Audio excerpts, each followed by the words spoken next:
পড়ুয়া থেকে আমি রিনা। আজও একটু অনুগল্প নিয়ে আমি বসেছি। খুব সুন্দর একটি গল্প, মা নিয়ে। মা, সে আমার মা, আপনার মা, মানে শাশুড়ি মা, নিজের মা, মা যাই হোক। মায়ের কথা নিয়ে বলতে গেলে সত্যি আমি যদি বলতে শুরু করি হয়তো আমার গল্প বলাই হবে না, ইমোশনাল হয়ে পড়বো হয়তো বেশি। কিন্তু গল্পটার শেষের দিকটা আমি নিজেও পড়ার সময় একটু বুঝতে পারছিলাম শেষটা এরকম হতে পারে। খুব সুন্দর একটি গল্প, আশা করি সবার ভালো লাগবে, আমার যখন ভালো লেগেছে। ঠিক আছে, তাহলে আমি গল্প শুরু করছি।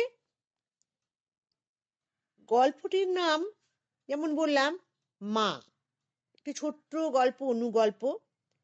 লেখিকা সর্বাণী বন্দ্যোপাধ্যায়।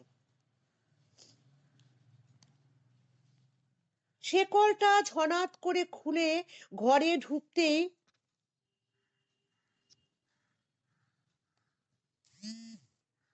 গাটা কেমন গুলে উঠল সুধার। বিশ্রী পচা বেডশোরের গন্ধ ছাপিয়ে আরো বদখত একটা গন্ধ সারা ঘরে ঘুরে বেড়াচ্ছে। আজও আবার, হ্যাঁ, আজও বিষ্ঠায় মাখামাখি হয়ে শুয়ে আছে শাশুড়ি ননিবালা।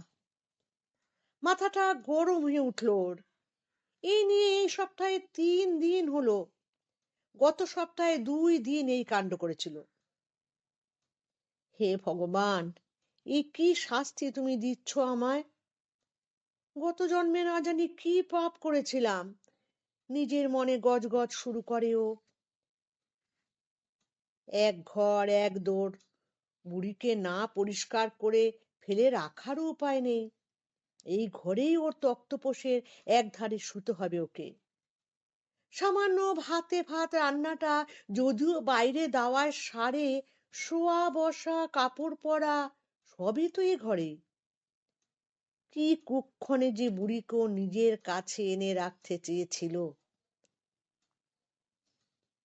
বছর চারেক বুড়ি ওর ঘর পাহারা দিয়েছে। এখন সেই ঋণ কড়ায় গন্ডায় শোধ হচ্ছে। ভোর ভোর উঠে বাসি কাজ সারতে হয়। তারপর চলে লাইন দিয়ে জল ধরা, কাপড় কাচা।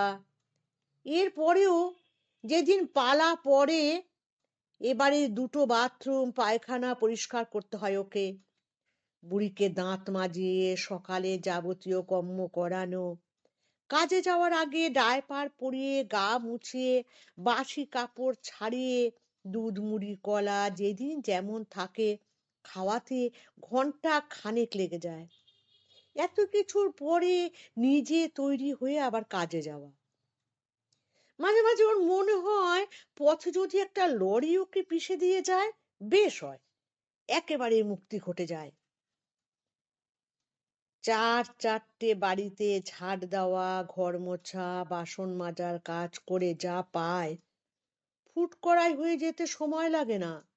2টি শাক পাতা, কখনো বা 1-8টা ডিম, তেল মশলা, লাইট, খরচ তো আর কম নয়। তার উপর বুড়ির ওষুধ আছে, ডায়পার আছে। সুধার ছেলে নিতু অনেক দিনই বউ নিয়ে আলাদা। আর ওর বাপটা একদিন হঠাৎ উধাও হয়ে গেল। বেঁচে আছে না মরে গেছে কে জানে।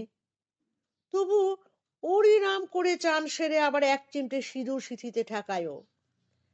মা বলতো স্বামীর দোষ ধরতে নেই, কিন্তু এই যে ওরই মাকে নিয়ে সুধা হিমশিম খাচ্ছে, তার বেলা কোন জন্মে শত্রুর ছিল, এ জন্মে শোধ তুলছে। বুড়ির 2 দুটো পেটের মেয়ে আছে, একটা বিয়েওয়ালা ছেলে আছে। কেউ একবার উকি মেরে দেখে? ওদের রাগের কারণ একটাই, বুড়ি বলেছিল ভিটের জমিটা ওর নামে করে দেবে। সেই লোভে খড়খড়ে এই ননিবালাকে ঘরে এনেছিল। তা সে জমিতে খুড়শ্বশুরের ছেলেরা একটা ইটও গাঁথতে দিল না। ওই অচল জমির মতো ওর তক্তপোষে জগদ্দল পাথর হয়ে শুয়ে আছে ননিবালা। আজ প্রায় 2 বছর হয়ে গেল। এবার একটা এসপার ওসপার করতেই হবে। বাইরের কাপড়টা ছেড়ে একটা রংচটা ম্যাক্সি গলিয়ে নেয় সুধা। তারপর নাকে মুখে কাপড় বেঁধে কাজে নেমে পড়ে। ডায়পারে আজকাল আর কোনো কাজ হচ্ছে না। পা বেয়ে গড়িয়ে আসছে তরল বর্জ্য। ভিজে কাপড়ে ডেটল দিয়ে সবটা মুছে নেয় ও। তারপরও রেহাই নেই। বেডশোর গুলো পরিষ্কার করে ওষুধ লাগাতে হবে। সব কিছুর পরে স্নান সেরে রান্না বসিয়ে খেয়ে উঠতে উঠতেই 4টে বাজবে। মাঝে মাঝে মনে হয় গলা টিপে বুড়িকে একেবারে শেষ করে দেয়। তারপর শিউরে ওঠে, গত জন্মের পাপে এই দুর্গতি। এ জন্মে আর নতুন করে মন্দ কাজ করতে মন সায় দেয় না ওর। পাগলা বাবার মাদুরিটা বুড়ির হাতে বাঁধছিল সুধা।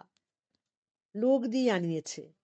সে বলেছে অবশ্যই কাজ হবে, মানে সপ্তাহ খানিকের মধ্যে বুড়ি পটল তুলবে। কিন্তু তা যদি না হয়, যদি বুড়ি আরো তারপরও বেঁচে থাকে, তাহলে আজ অনেকটা ভালো ননিবালা। ওর দিকে তাকিয়ে ফোকলা মুখে হেসে বলল, আমার পুটলিতে একটা সোনার আংটি আছে, আমি মলে আমার নাতিকে দিস। বজ্জাত বুড়ি, মরতে বসেছে তবু কেমন শিয়ানাগিরি দেখো। নাতিকে কেন? সুধার নাম করতে কি হয়েছিল? সুধা নিজের মনে হাসে। কবে ওই আংটি গায়েব হয়েছে? ওই আংটি বেচেই তো বুড়ির ডাক্তার খরচ চলছে। সুধা অত কোথা থেকে পাবে? নিতু মাঝে মাঝে একাধবার উকি মারে, তবে একটা পয়সাও ঠেকায় না। উল্টে ওর হাতে, ওর কাছে হাত পাতে। 10-20 যা পারে তাই দেয় ও। তবু তো পেটের ছেলে, মাঝে মাঝে মুখ দেখিয়ে যায়। লোকের কাছে কানাঘুষো শুনেছিল সুধা। ওর বর মধু নাকি হাবড়ার দিকে নতুন সংসার পেতেছে। পাত্তা দেয়নি। ওসব লোকের মুখ দেখাও পাপ। মাদুলিটা পড়ার পর থেকেই বুড়ি কেমন ঝিম মেরে আছে। তবে খাওয়া দাওয়া আগের মতোই চলছে। এ সপ্তাহ 2 দিন কাজ থেকে ফিরে ময়লা ঘাটতে হয়েছে ওকে আবার। এভাবে কতদিন ওকে নরক যন্ত্রণা সইতে হবে কে জানে।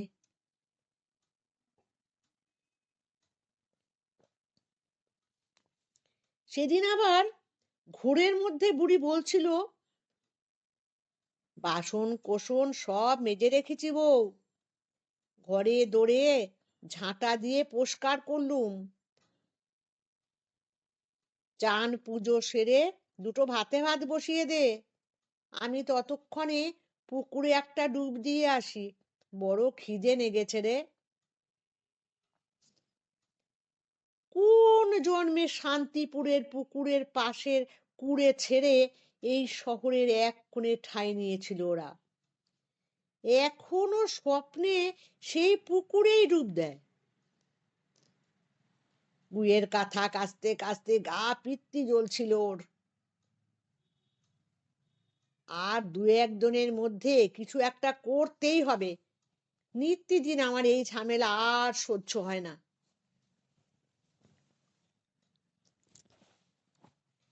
একটা সুরাহা হয়েছে, ঘুম হয় না বলে